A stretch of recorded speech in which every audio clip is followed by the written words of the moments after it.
Welcome, Donna. Thank you for joining me for our YouTube series on self-publishing. I have your official bio below the video, but would you mind telling us a bit about yourself in your own words? Well, first, thank you so much, Taryn. I'm looking forward to this. Sure, my name is Donna Cronk, and I'm a lifelong Indiana resident. I grew up a farm girl in rural Indiana. My husband is a retired school principal.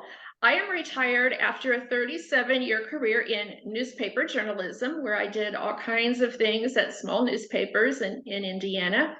And I didn't write my first book until I was in my middle 50s. Amazing. Awesome. That's so great. So you have actually published multiple books. So do you mind telling us what those books are and when you published them? I would be happy to do that. My first book is called Sweetland of Liberty, Bed and Breakfast. It is women's Christian fiction or inspirational. It was published in 2014. The sequel is called That Sweet Place at Home in the Heartland, and it was published 2 years later in 2016. And my newer book was published last year, and I'm having a ball with it.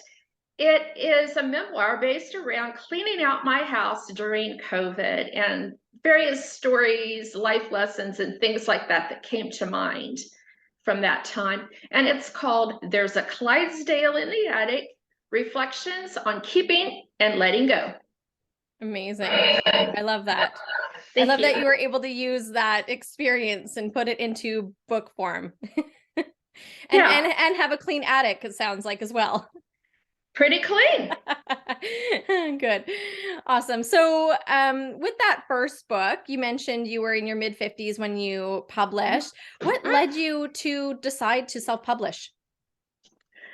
Well, I had a story that would not stop until I told it. And I worked on it probably 2 to 3 years because I just piddled at it. It was just, I didn't even think about publishing at first until I kept writing these, I guess they turned out to be chapters, and I thought, this sounds like a book. So at the beginning of 2013, my husband, I guess he got kind of tired of me constantly talking about my book. What am I going to do with it? When am I going to finish? Blah, blah, blah. And he challenged me to finish it and publish it that year. So I accepted his challenge, and I got the book finished, and all the while I was finishing it, I was looking at some self-publishing companies at the time and checking them out, and also going to a couple of workshops, and I would highly recommend those to people, and just kind of talking with people about their experiences in publishing. And I decided after attending one particular really big workshop that it is very difficult to be an average person and get your work noticed at a national level, or even to get an agent. And that's really not such a reflection on you as a writer, but it's just there are only so many national spots and agents.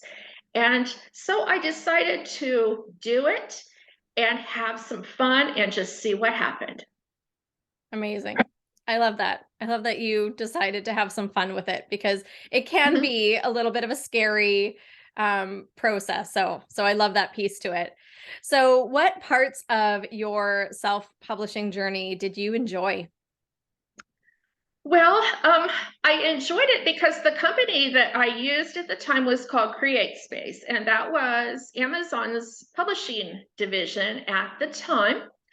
And I used it with the first 2 books. Now they have changed over to KDP, which is Kindle Direct Publishing. And people should realize that when you say Kindle, it doesn't mean they just publish it on Kindle. You can get hard copies of your books as well. But there is a Kindle element there too. And I'm very happy with that company. But with the first 2, I had all-inclusive packages. And they made it so easy because they did all the formatting, and there were you could hire an editor through them. And the process was quite easy. You just went step by step with what they needed from you. I did secure my own cover artist, and my cover artist is a well-known regional artist in our area.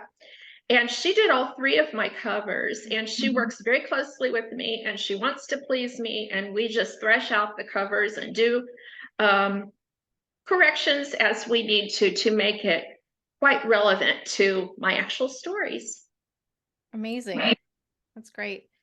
So it sounds like you had a lot of support and that probably helped with that enjoyment piece. But were there any challenges that you faced in the process and how did you overcome those?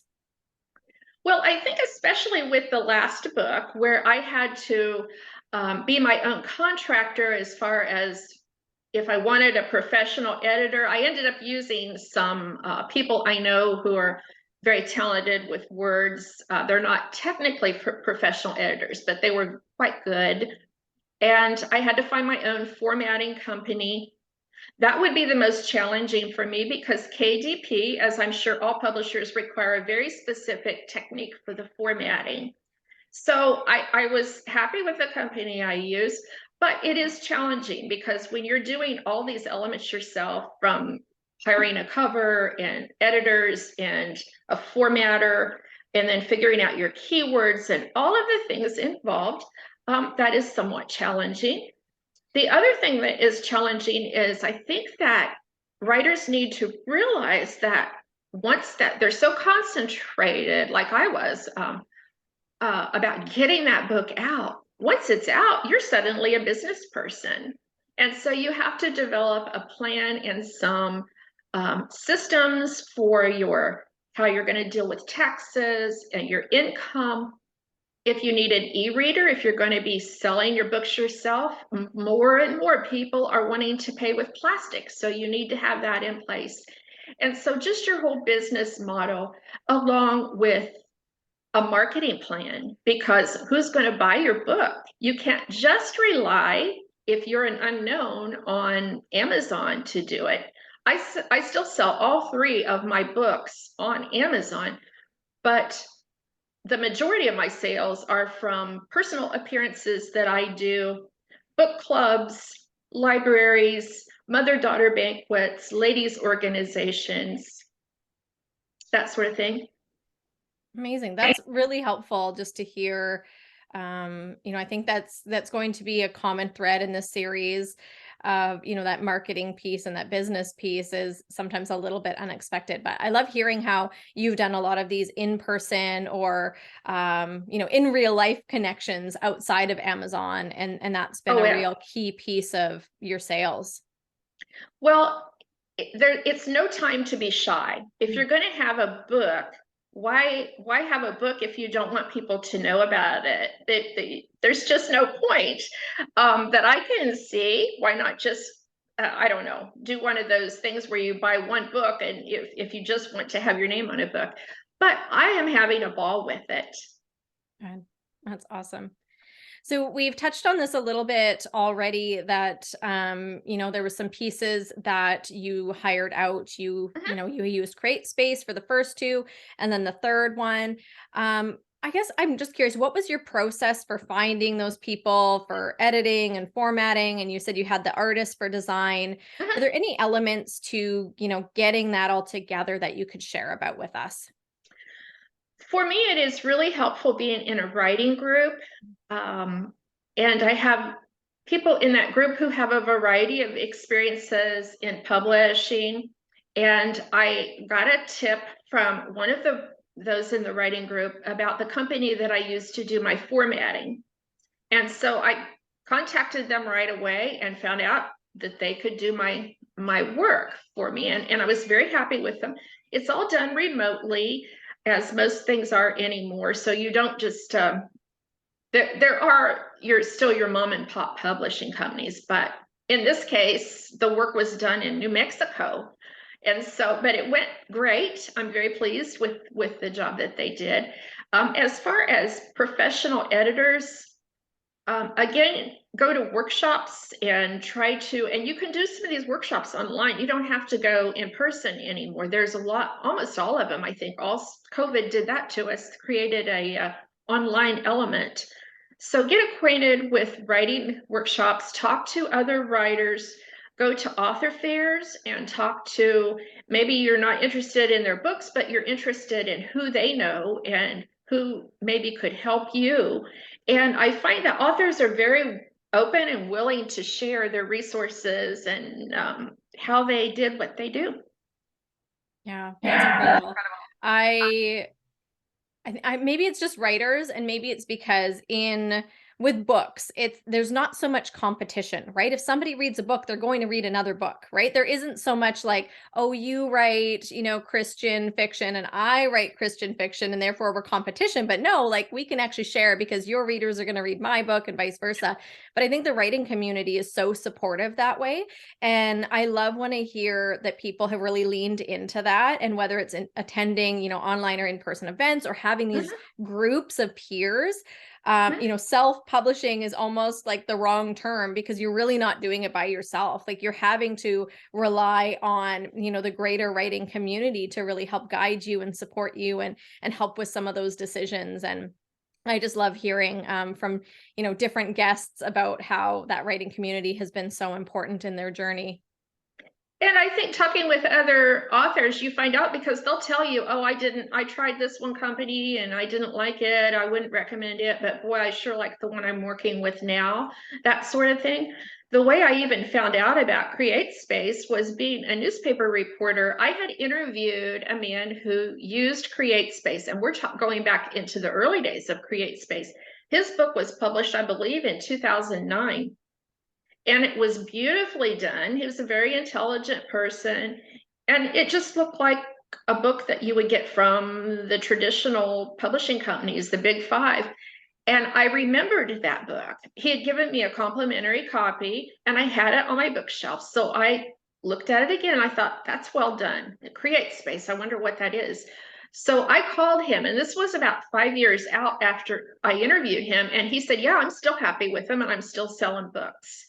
And that was a deciding factor to me. And I would suggest that if you choose a company, to probably not even go with them until you talk to an actual person and maybe see an actual copy of their product to see if it turns out being a good product.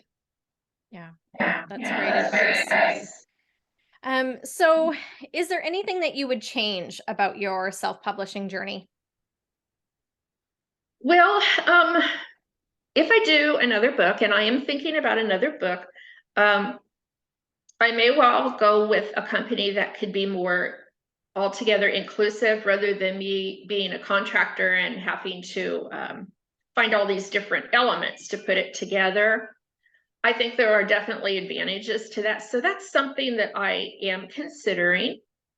Also, I would not I always tell myself this, and I seem to fail at it sometimes, of getting in a hurry, because it's like when you're I tell people, it's like when you're in the nail salon and you've spent an hour and a half in that nail salon and you're under the dryer and they tell you to wait another 5 minutes and you think, oh, I don't want to wait another 5 minutes. And you leave early, and what's the first thing you do? You smudge your nails. That last few times that you read through the book, that you make sure everything is just as perfect as you can get it, are so important, because you're going to regret it if you don't.